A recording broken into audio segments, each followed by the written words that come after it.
Hello everyone, welcome to our channel অঙ্ক চর্চা। আবারও বিএড ফার্স্ট সেমিস্টার একটা সাজেশন নিয়ে চলে এসেছি। কোর্স কোড 1.1.1 এর সেকেন্ড হাফ। আমি ফার্স্ট হাফটা আগে দিয়েছিলাম এবং কোর্স 1.2 এর সেকেন্ড হাফটা দিয়ে দিয়েছিলাম। তো আজকে কোর্স 1.1.1 এর সেকেন্ড হাফ দিয়ে দিচ্ছি। দেখো এখানে 2 মার্ক লিখতে আমি ভুলে গেছি, তোমরা একটু বুঝে নিও। সেশন হলো 2024 টু 2026 এর যারা নতুন বছরে বিএড স্টুডেন্ট আছো তাদের জন্য। তো চলো ফার্স্ট আমরা 2 মার্কের কোশ্চেন দেখে নিই। মনোযোগের যে কোনো 4টি বৈশিষ্ট্য উল্লেখ করা। তোমরা জানো যে তোমাদের 35 মার্কে কিন্তু কোশ্চেন হবে, মানে এক্সাম হবে, রিটার্ন এক্সাম, যার মধ্যে 2 মার্কের 7টা কোশ্চেন আসবে আর 7টার মধ্যে তোমার 5টা কোশ্চেন লিখতে হবে। আমি যে সাজেশন গুলি দিচ্ছি সেই সাজেশন গুলির মধ্যে 7টা কোশ্চেনই তুমি কমন পাবে যদি পুরোটা সাজেশন পড়ে যাও। কিন্তু তুমি যদি পুরোটা সাজেশন না পড়ে যাও তাহলে কিন্তু কমন পড়বে না। প্রতিবারই স্টুডেন্টরা এরকম করে, পুরোটা সাজেশন পড়ে না, নিজে বাছাই করে সেখান থেকে আবার সাজেশন তৈরি করে পড়ে যায়, যার জন্য কিন্তু ওরা ভালো রেজাল্ট করতে পারে না। যেহেতু ফার্স্ট সেমিস্টার তোমাদের বুঝতে একটু অসুবিধা হচ্ছে, সেক্ষেত্রে ব্যাক কিন্তু অনেক বেশি চলে আসে। আমরা প্রতি বছরই দেখে থাকি ফার্স্ট সেমিস্টারে অনেক ব্যাক আসে। তো ব্যাক যাতে কোনোভাবেই না আসে, কারণ পরবর্তী সময় আবার ব্যাক ক্লিয়ার করতে মানে অনেকটা অসুবিধা হয়, কারণ তখন আরেকটা সেমিস্টার তোমার চলতে থাকে তার জন্য। তো চলো আমরা দেখে নিই আমাদের 2 মার্কের কোশ্চেন। মনোযোগের যে কোনো 4টি বৈশিষ্ট্য উল্লেখ করো। 2 নাম্বার আভ্যন্তরীণ পেশনা কি। 3 নাম্বার মনোভাবের 2টি বৈশিষ্ট্য লিখো। 4 নাম্বার সৃজনশীলতার উপাদানগুলির নাম লিখো। 5 নাম্বার অভিসারী অপসারীর উদাহরণ দাও। যে কোনো 2টি ভাষাহীন বুদ্ধির অভিক্ষার নাম লেখো। প্রবৃত্তির সংখ্যা দাও। মনোভাব বলতে কি বুঝো। বহির্জাত পেশনা কি। পেশনার যে কোনো 4টি নির্ধারক উল্লেখ করো। মনোযোগের পরিসর কি।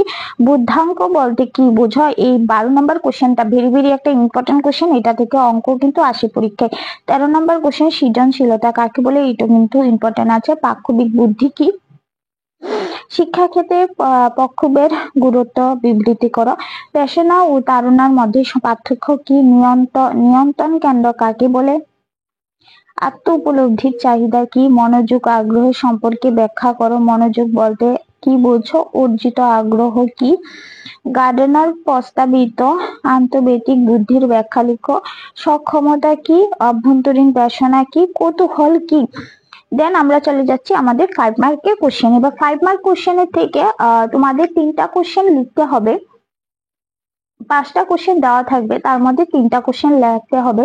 5টা কোশ্চেন তখনই তোমার কমন পড়বে যখন তুমি সবগুলি কোশ্চেন পড়ে যাবে। তো চলো আমরা দেখে নিই আমাদের 5 মার্কের কোশ্চেন। 1 নাম্বার দেখো, প্রবৃত্তি এবং পক্ষবের মধ্যে পার্থক্য লেখো বা কয়েকটি শিক্ষাগত গুরুত্ব লেখো, এরকম বলতে পারে। একবার কিন্তু এক পরীক্ষায় একরকম আসে, হয় এই বছর এরকম এসেছে, অন্য বছর এই প্রশ্নটাই ঘুরিয়ে আরেকভাবে দিয়ে দিয়েছে। তো এরকম ভাবে কোশ্চেন গুলি আসে পরীক্ষার মধ্যে। হয়তো একটা কোশ্চেন যে কোশ্চেনটা তুমি পড়ে যাচ্ছ, কোশ্চেনটা হয়তো আসছে না কিন্তু আনসারটা কিন্তু সেমে আসছে, কোশ্চেনটা ঘুরিয়ে দিচ্ছে।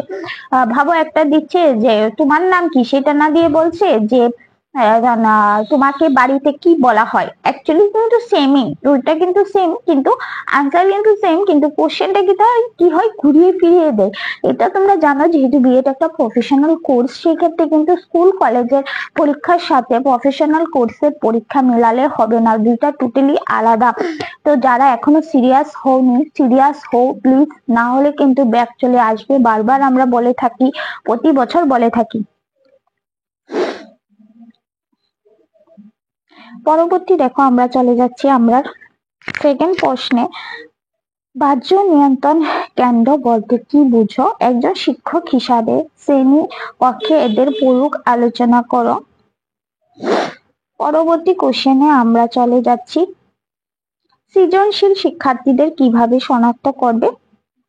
কিভাবে শিখন প্রক্রিয়ায় বহুমুখী বুদ্ধির তত্ত্ব শ্রেণী কক্ষে প্রয়োগ করা সম্ভব। শিক্ষণের ক্ষেত্রে শিক্ষার্থীর পেশনা সৃষ্টি করার বিভিন্ন কৌশলগুলি ব্যাখ্যা করো। বা এটা বলতে পারি পরীক্ষার মধ্যে যে পেশনা সৃষ্টির কৌশলগুলি আলোচনা করো, বা পেশনা সৃষ্টি কি, কয়েকটা লাইন লিখো, এরকম বলতে পারি। কিন্তু পাক্ষবিক বুদ্ধির উপাদানগুলি সংক্ষেপে আলোচনা করো। পরবর্তী সক্ষমতা ও নিয়ন্ত্রণ কেন্দ্র কিভাবে পেশনা ক্রিয়াকে প্রভাবিত করে আলোচনা করো।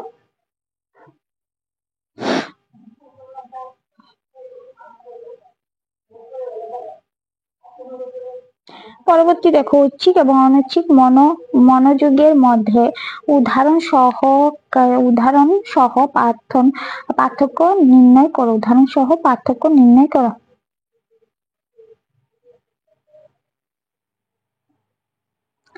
থার্স্টনের তথ্য অনুযায়ী যে কোনো 5টি প্রাথমিক মানসিক শক্তির আলোচনা করো। ভেরি ভেরি ইম্পর্টেন্ট একটা কোশ্চেন। পরবর্তী দেখো সৃজনশীলতার বিভিন্ন উপাদানগুলি সংক্ষেপে আলোচনা করো। তারপর দেখো ওয়েনারের কারণ নির্দেশক তত্ত্বের উল্লেখিত 3টি নির্দেশক মাত্রা সম্বন্ধে সংক্ষিপ্ত আলোচনা করো। তারপর দেখো শিক্ষাক্ষেত্রে পড়ুক সহ মনোযোগের যে কোনো 5টি নির্ধারক আলোচনা করো।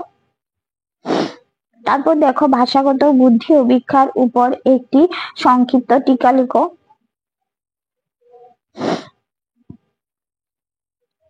পরবর্তী কোশ্চেন দেখো সৃজনশীলতার সংজ্ঞা লিখো। সৃজনশীলতার উপাদান হিসাবে নমনীয়তা ও মৌলিকতার ব্যাখ্যা লিখো। এবার আমরা চলে যাব আমাদের 10 মার্কের কোশ্চেন, যেখান থেকে তোমাদের 2টা কোশ্চেন পরীক্ষায় আসবে এবং একটা তোমার লিখতে হবে। ফার্স্ট কোশ্চেন দেখো কি বলছে, উপযুক্ত সহ উদাহরণ সহ অভ্যন্তরীণ ও বাহ্যিক প্যাশনার ব্যাখ্যা লিখো। বা ম্যাকল্যান্ডের স্পেলিংটা একটু ভুল আছে, বই জফলা হবে। ম্যাকল্যান্ডের প্যাশনার তথ্য শিক্ষাগত তাৎপর্য সহ আলোচনা করো, অথবা প্যাশনার সংজ্ঞা লিখো। ম্যাকল্যান্ডের প্যাশনার তত্ত্বটি ও শিক্ষা শ্রেণীকক্ষের পড়ুক আলোচনা করো।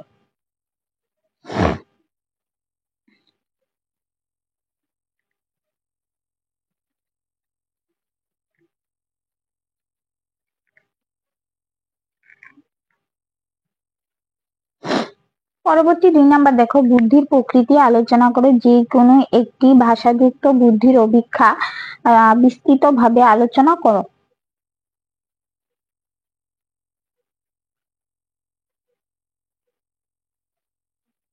পরবর্তী দেখো শিক্ষাগত তাৎপর্য সহ গার্ডেনারের তত্ত্বটি আলোচনা করো।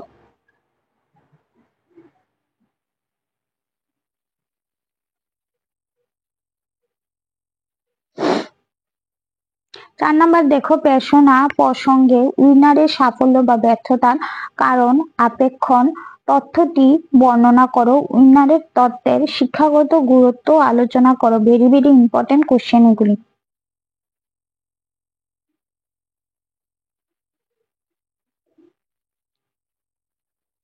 বুদ্ধি বলতে আপনি কি বোঝো?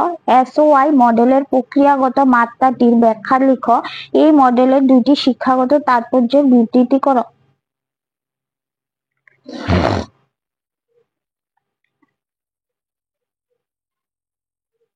ম্যাসলোর তত্ত্বের উল্লেখিত চাহিদাগুলির ব্যাখ্যা করো। এই তত্ত্বের যে কোনো 3টি শিক্ষাগত তাৎপর্য আলোচনা করো।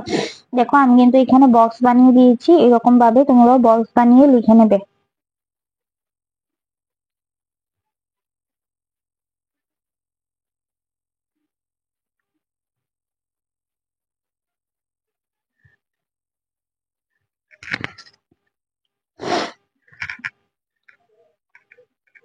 তারপর 7 নাম্বার কোশ্চেন শিক্ষাগত গুরুত্ব সহ থার্স্টনের বুদ্ধির তত্ত্বগুলি ব্যাখ্যা করো। এই যে 10 মার্কের কোশ্চেন গুলি দিচ্ছি, এগুলি থেকে কিন্তু 5 মার্কেরও চলে আসতে পারে। তো এরকম ভাবে পড়বে যাতে 10 মার্কের আর 5 মার্কের যে রকমই আসুক না কেন তুমি যাতে পারো।